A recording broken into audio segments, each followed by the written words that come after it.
Price the Lord.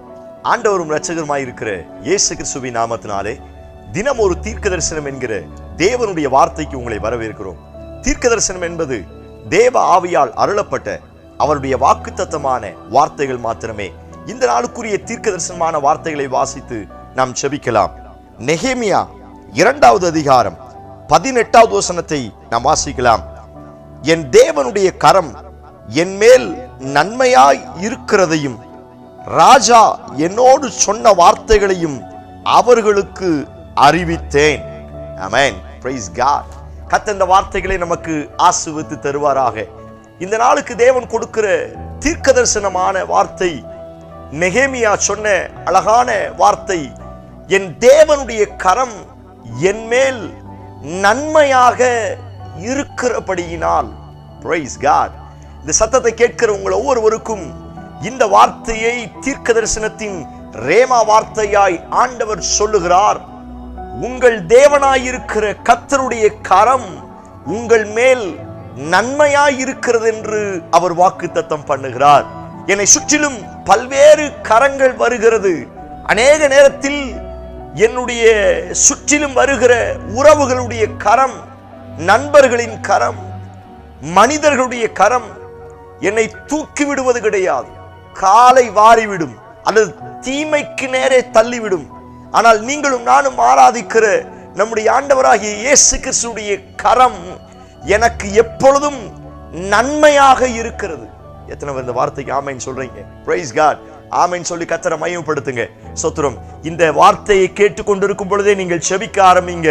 உங்களுக்கு நன்மையை தரக்கூடிய ஒரு தெய்வீக கரம் உங்கள் மேல் இறங்கி வருவதை நீங்கள் உணர்வீர்கள். Praise God. ஒருவேளை சத்துவின் கரத்தினால் அநேக தீமைகள் வந்திருக்கலாம், மனிதர்களின் கரத்தினால் அநேக ஏமாற்றங்களும் கஷ்டங்களும் உங்களுடைய வாழ்க்கையில வந்திருக்கலாம்.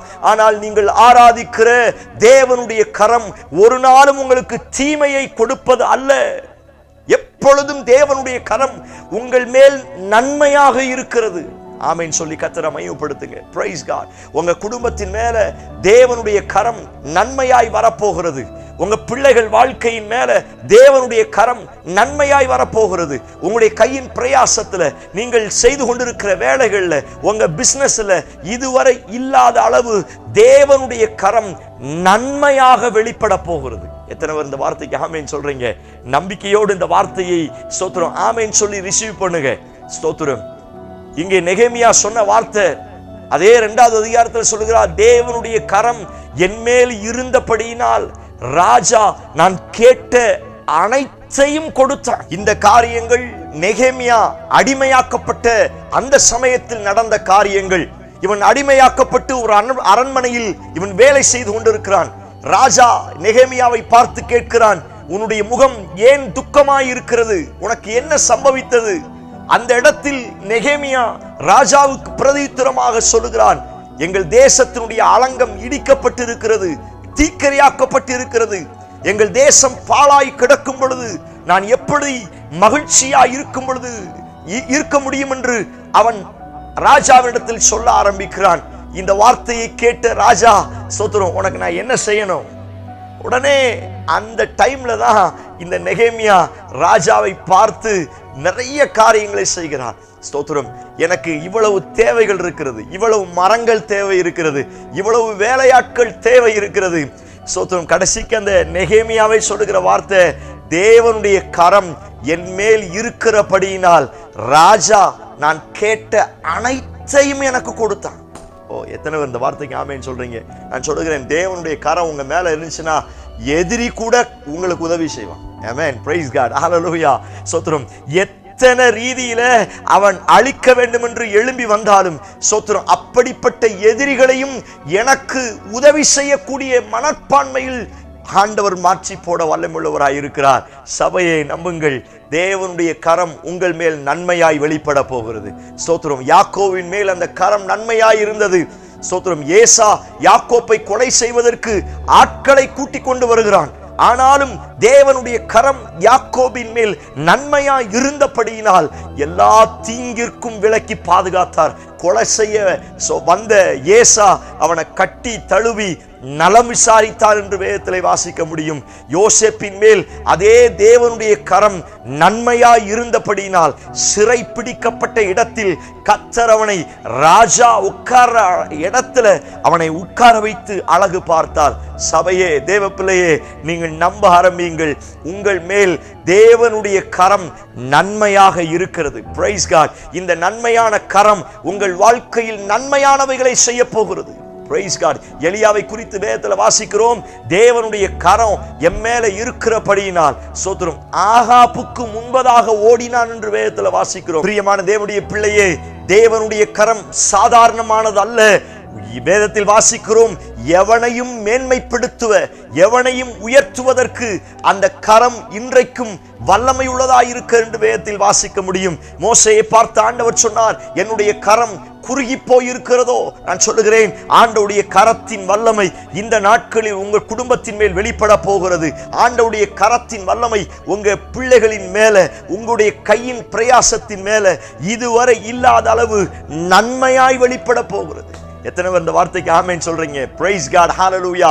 நீங்கள் நம்புங்கள், இதுவரை இல்லாத அளவு ஒரு நன்மையான கரம் உங்களுக்காய் வழக்காடுவதை பார்க்க போகிறீர்கள். உங்களுக்காய் யுத்தம் செய்வதை பார்க்க போகிறீர்கள். உங்களை தொட்டு சுகமாக்குவதை நீங்கள் பார்க்க போகிறீர்கள். 38 வருஷமாய் படுத்த படுக்கையாய் இருந்தவன, செத்து போன பாடைய ஆண்டவர் தம்முடைய நன்மையாக்கப்பட்ட கரத்தை நீட்டி தொட்ட மாத்திரத்தில் கண் தெரியாத பார்வையடைந்த சோத்திரம் குருடன் எல்லாம் அந்த கை தொட்ட மாத்திரத்தில் ஒரு பெரிய அற்புதம் நடந்தது உண்மை என்று சொன்னால், இந்த சத்தத்தை கேட்கிற உங்கள் வாழ்க்கையில் தேவனுடைய கரம் நன்மை செய்யும்படியாய் இறங்கி வரப்போகிறது. Praise God, hallelujah. உங்களுக்கு விரோதமாய் எத்தனை தீமையான கரங்கள் எழும்பி வந்தாலும், எத்தனை தீமையான கரங்கள் அழிக்கும்படியாக, ஒன்றுமில்லாமல் ஆக்கும்படியாக, அல்லது காலை வாரி விடும்படியாக, அல்லது குழி தோண்டும்படியாக, உங்களை விழவைக்கும்படியாக, தீமை செய்யும்படியாய் எத்துணை கரம் வந்தாலும் அந்த கரத்துக்கு விரோதமாய் யுத்தம் செய்து எனக்கும் என் சந்ததிக்கும் என்னுடைய வாழ்க்கைக்கும் குடும்பத்திற்கும் நன்மை செய்யும்படியாய் தேவனுடைய கரம் இறங்கி வரப்போகிறது. ஆமென் சொல்லி கர்த்தரை மகிமைப்படுத்துங்க. நெகேமியாவின் மேல் இறங்கின அதே தேவனுடைய தயவுள்ள கரம் உங்க வீடுகளின் மேல் இறங்கி வரப்போகிறது. உங்க குடும்பத்தின் மேல் இறங்கி வரப்போகிறது. நீங்கள் எவைகளுக்காய் கண்ணீர் வடிக்கிறீர்கள், எவைகளுக்காய் ஜெபித்துக் கொண்டிருக்கிறீர்கள், எவைகளுக்கால் புலம்பிக் கொண்டிருக்கிறீர்களோ அவைகளின் மேல இதுவரை இல்லாத அளவு தேவனுடைய கரம் நன்மை செய்கிறதா இறங்கி வரப்போகிறது. எத்தனை பேர் இந்த வார்த்தைக்கு ஆமென் சொல்றீங்க? என்னோடு சேர்ந்து கண்களை மூடி ஜெபிக்க ஆரம்பிங்க. நீங்கள் ஜெபிக்கும் பொழுதே தேவனுடைய கரம் எலியாவின் மேல் அமர்ந்தது போல உங்கள் குடும்பத்தின் மேல நன்மை செய்யும்படியாய் அமரப்போகிறது. அந்த கரம் உங்களை, உங்க குடும்பத்தையும் இன்றைக்கு தீமையிலிருந்து ரட்சித்து விடுதலையாக்கி மீட்டு தூக்கிவிட போகிறது. கண்களை மூடி ஜெபிக்க ஆரம்பியுங்கள். Praise God in Jesus name. இயேசுவின் நாமத்தினாலே என் ஜனத்திற்காய் வருகிறப்பா, யாரெல்லாம் ஜெபிக்கிறார்களோ அவருடைய வாழ்க்கையில, அவருடைய குடும்பத்தில் இதுவரை இல்லாத அளவு நன்மை செய்யும்படியாய் தேவனுடைய கரம் இயேசுவின் நாமத்தினால இறங்குவதாக என்று நான் ஜெபிக்கிறேன். எல்லா தீமைகளும் இயேசுவின் நாமத்தினால நன்மையாய் மாறட்டும். கர்த்தருடைய அற்புதம் நடப்பதாக. தீமை எழும்புகிற, தீமை செய்ய தூண்டுகிற எல்லா கரங்களுடைய வல்லமைகளை முறித்து போட்டு நன்மை செய்கிற தேவனுடைய கரம், தயவுள்ள கரம் என் ஜனத்தின் மேல் இறங்குவதாக என்று நாங்கள் ஜெபிக்கிறோம். அப்படி செய்வீர் என்று நம்புகிறோம். இயேசு கிறிஸ்து மூலம் ஜெபிக்கிறோம். ஜெபம் கேளும் நல்ல பிதாவே. ஆமென், ஆமென், ஆமென். நம்பிக்கையோடு இந்த நாளை துவங்குங்கள். உங்க வாழ்க்கையில எது இருக்குதோ இல்லையோ, நன்மை செய்யக்கூடிய தேவ கரம் உங்க கூட இருக்கிறது. ஆமென். Praise the Lord. இந்த செய்தி உங்களுக்கு ஆசீர்வாதமா இருந்துச்சுன்னா மற்றவங்களுக்கு ஷேர் பண்ணுங்க. கர்த்தர் பெரிய காரியங்களை செய்வாராக. ஆமென்.